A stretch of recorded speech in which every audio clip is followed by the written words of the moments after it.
This is the Chapter 2 guided notes. Hopefully you've printed this exact same page so you can follow along. This is section 2.4 in your textbook on solving equations. This should mostly be a review and a refresher, something you're already familiar with, just kind of going back over it. So we have solving equations containing integers.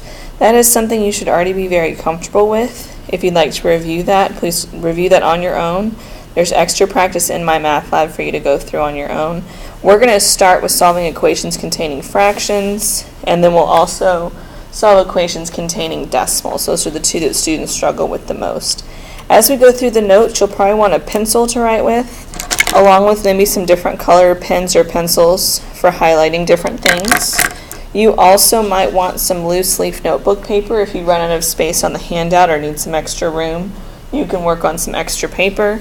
And finally, you'll want your calculator handy. So if we need to crunch any numbers that are too big, you have your calculator there ready to go. You can pause this video at any time. You can try one on your own and then play it back. You can rewind and jump ahead, whatever you need to do. So let's look at example 1. We have fractions involved. We have x divided by 2 minus 4 equals x divided by 4 minus 2. There's lots of different ways to solve equations with fractions. I'm going to teach you one technique that works for most of my students. If you know another technique that you prefer, or you watch a video from YouTube that you prefer over this method, that's totally fine. If you go to tutoring and they teach you a different way, all the ways work as long as you get to the same answer that I do. You don't have to use this technique. But my technique is when you see fractions, the first thing I like to do is make all integers fractions. So any term that's not a fraction, we're going to go ahead and turn it into a fraction. So we'll have x over 2 minus the 4 is going to become 4 over 1 equals x over 4 minus the 2 is going to become 2 over 1. This makes it look more complicated, but I'll show you how it makes the problem easier as you go along. So now every term has a numerator and every term has a denominator. From there, I like to think of an LCD, a least common denominator. We want to find a number that all of the denominators can multiply to and keep it as small as we can just for simplicity. So we have 2, 1, and 4. Between these three numbers, 4 is your least common denominator. This next step, I recommend using a different color for this next procedure. This step gets a little bit messy, but then it makes your life a whole lot easier. So we're going to take each fraction, we're going to multiply the top and the bottom by whatever number it takes to make the LCD. So right now we have a 2, we need a 4, so if I multiply the top and the bottom by 2. Again, I recommend a different color just because this gets a little messy. Same thing on the next one. The denominator is a 1. I need it to be a 4. Multiply the top and the bottom by 4. And you might want to give yourself some more space. Like I said, extra paper, write a little smaller so you can really see everything. This denominator is already 4, so we're not going to do anything. And the last one, we're going to multiply the top and the bottom by 4 to make the 1 into a 4. Then we'll multiply it all out. Top times top, bottom times bottom. That's going to give us 2x over 4 minus 16 over 4 equals x over 4 minus 8 over 4. So multiplying the tops and the bottoms of every term that I had to change the denominator on. From this point, every single term has the same denominator. When you get to this point, the next thing you can do, this is my favorite part, is ignore the denominator. Mathematically, we're multiplying everybody by the denominator, but that just looks a little messy. Essentially, that step when you multiply every term by the denominator is just going to kill all those denominators. They're all going to go away. Which means you're left with 2x minus 16 equals x minus 8. Watch your signs, keep your signs in there, but you're really just taking the tops of all the terms. From there, we have a simple equation to solve with just integers. There's lots of different ways to move things around to get this solved.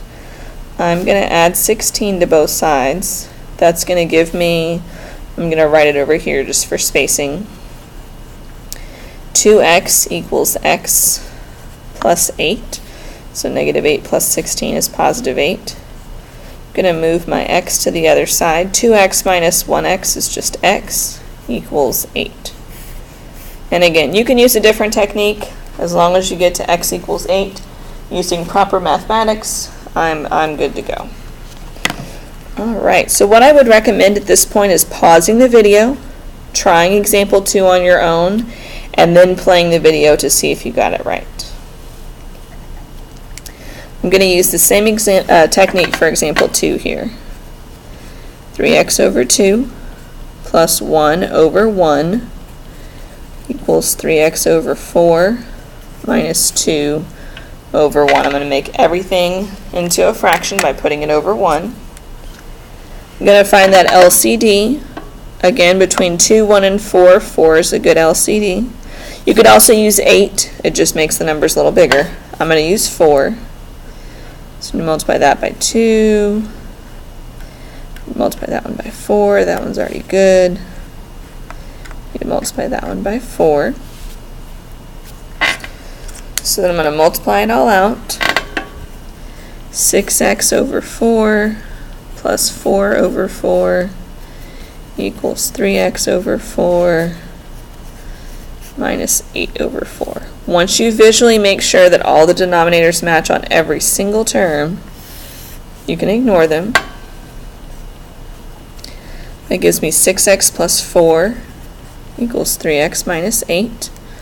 And you can solve this whichever way you want to. I'm going to move the 3x over here. Lots of different ways from this point. And I'm running out of room a little bit. Again, you might want to grab extra paper if you're starting to run out of room as well, depending on how big you write. 3x equals negative 12, divide by 3. X equals negative 4. I apologize for kind of running that off to the side of the paper. So same idea with example 3 and example 4. These are a little bit more involved because they have binomials or 2 terms on the top of those fractions. But this technique is the same. Make all the integers fractions, find an LCD, then you get to ignore the denominator and solve from there. So with example 3, I have 2x minus 1 over 6. You might want to put parentheses around the 2x minus 1. I like parentheses. It helps you visually group things together. Plus this x, I'm just going to make it x over 1, equals 2x plus 1 over 2. Again, you might want to put that in parentheses so you can see it better. Plus 3 over 1. Now I'm going to make common denominators between 6, 1, and 2. A good LCD would be 6. This one's already over 6. This one I'm going to have to multiply by 6. This one I'm going to have to multiply by 3. And the last one I have to multiply by 6. So whatever the number it is to make the denominator that LCD, multiply the top by the same number. So the first term stayed the same. The second term became 6x over 6 equals, this 3 has to distribute to both terms on the numerator. So it becomes 6x plus 3 over 6 plus 3 times 6 is 18 over 6. So carefully distribute anytime you have more than one term on top. Whatever your LCD number was to make that LCD, distribute it through. Then we can ignore the denominators. So we have 2x minus 1 plus 6x equals 6x plus 3 plus 18. We're going to do a little combining like terms on both sides. So 8x minus 1 equals 6x plus 21. So putting your like terms together here, and I can put those 2 terms together. Then we'll solve, and again, whichever technique you use is fine. 8x equals 6x plus 22. Then I'll move the 6x over using opposite operations. Again, I'm assuming you're familiar with just basic solving for x. If not, make sure to review on your own so that you're comfortable. Once something gets down to nice integers with variables and constants, I expect you to be able to solve for x without any trouble. It might not look like my technique, but you've got to get down to that answer. Same idea on example 4. Again, I recommend pausing the video, trying it on your own, and then playing the video to see how you did. So for this one, again, we're going to make everything a fraction. Be careful with that subtraction sign, don't lose it. I like putting parentheses around binomials. You'll see, and I do that throughout the whole course. If I see a binomial, I lock it up in parentheses so I don't lose track of what I'm doing. And this 1 needs to be over 1. Now we need to think of an LCD between 4, 10, and 1. A lot of people will use 40, which is fine, it's just kind of big. 20 is a smaller number to use, so I'm going to use an LCD of 20. So I'm going to multiply this one by 5 over 5. Multiply this one by 2 over 2. And this gets a little messy, that's why a different color helps. And a lot of students, I'm going to put a star on this one, a lot of students forget that this number over here also needs that same LCD. So it seems kind of ridiculous, but we need to multiply that little 1 by 20 to get LCDs across the board. This next step you have to be very careful. Again, it gets a little messy, so you might want to rewrite it nice and neat. We're going to have to distribute this 5. We're going to distribute this 2, but there's a negative kind of attached to it. So if we think of it as a negative 2 when we distribute, that will take care of the negative and the 2 at the same time. And then multiply the 1 and the 20. So we should get, I'm going to keep this color, we should get 5x plus 20 over 20. Then it's going to be negative 2 times 3x, which is negative 6x, and negative 2 times negative 12, which makes positive 24 over 20 equals 20 over 20. So the biggest mistake students make is this negative attaches to your number and distributes. So this negative multiplied with the positive makes a negative, and this negative multiplied with this negative makes a positive. And the biggest mistake students make is that sign right there. I see it all the time.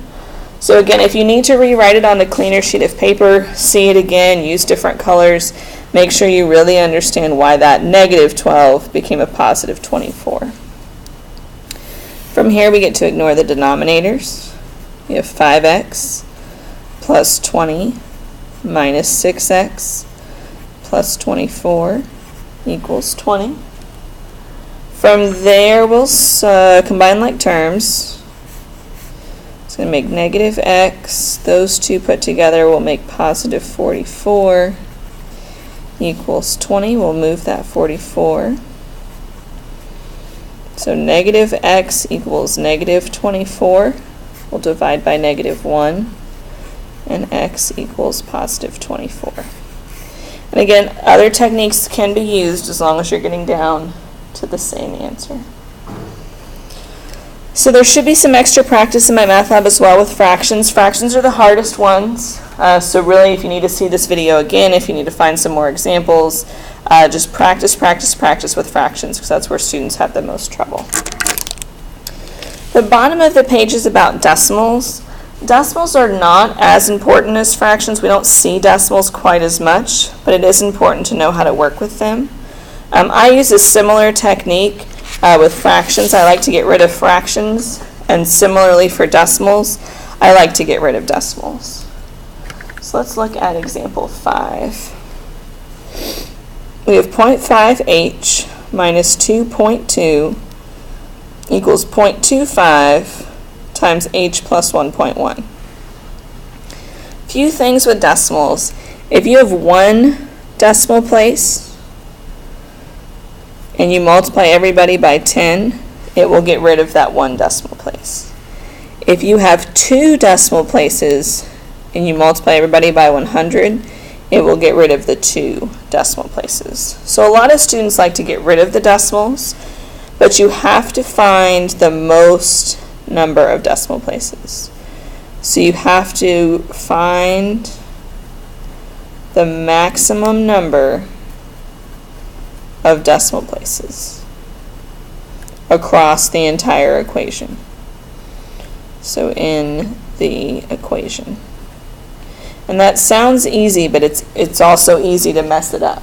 You have to find the maximum number of decimal places in the equation to determine whether you should multiply by 10 or 100. Because this decimal has 2, everybody has to multiply by 100. And you never change what's in parentheses.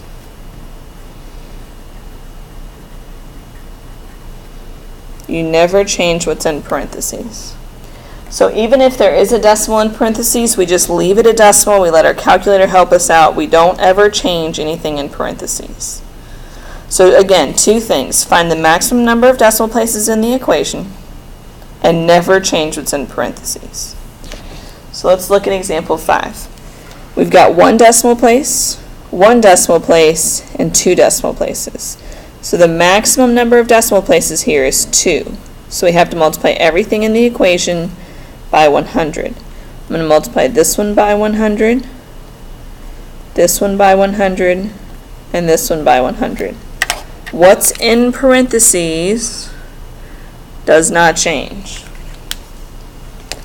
Multiplying by 100 moves the decimal place over 2 times. If you're not comfortable with that, let your calculator help you. If I type in 0.5, oh, you can't see that from the glare. If I type in 0.5 and multiply by 100, it gives me 50. So if you're not too comfortable with decimals, let your calculator help you out. So that should be 50H, and then again, 2.2 times 100, sorry about the glare. Oops, not plus 100, times 100 gives you 220. So don't do that in your head unless you're very, very comfortable with it. So minus 220, and then 0.25 times 100 gives you 25. And I'm going to leave H plus 1.1 in parentheses. So the numbers can get a little bigger because we're multiplying by 100, but students usually prefer to have bigger numbers instead of decimals. If decimals don't bother you, you can solve it just like that and use your same algebra techniques. If you prefer to get rid of some of the decimals, as many as you can use this technique. So from here we'll distribute. We have 50H minus 220 equals 25H plus, and then 25 times 1.1. 1.1 is not too bad of a decimal, and you get 27.5. So decimal problems generally are going to have decimal answers and decimals throughout, and multiplying by 100 helps, but it doesn't always get rid of everything. So we still have 27.5. And then we're just going to solve from there. So I'm going to add 220 to both sides. We have 50H equals 25H plus, and you can add those together again. If decimals are intimidating, just let your calculator do the work. 247.5. We'll move 25H. So 25H equals 247.5. Then we'll divide both sides by 25. And we should get H equals 9.9. You typically get decimals when you have decimals involved.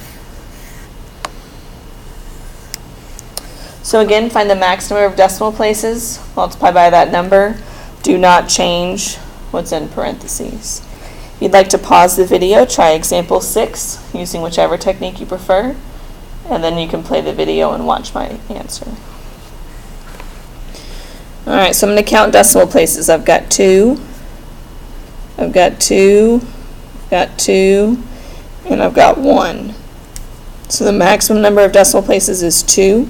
So everybody has to multiply by 100, and I won't touch what's in parentheses.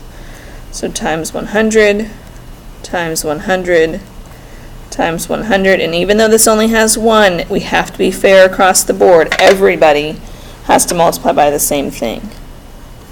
So I have 12 times y minus 6 plus 6y equals 8y minus. Now I did all of those in my head, but make sure 0.7 times 100 is not 7, it's 70. So be very careful there. So minus 70.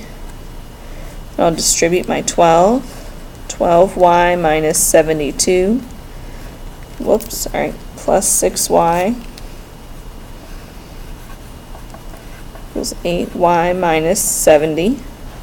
Combine like terms, move things around. We're going to end up with 18y minus 72 equals 8y minus 70. I'm going to add 72 to both sides. I'm going to subtract 8y from both sides. You should get down to 10y equals 2. Then divide both sides by 10. 2 divided by 10. You don't want to leave it as a fraction because this is a decimal problem. We want to write our answer as a decimal. You should get y equals 0.2. And that is it for section 2.4. If you need some extra practice, like I said, search online. I try to post extra in my math lab, and then you've got your my math lab homework to help you as well.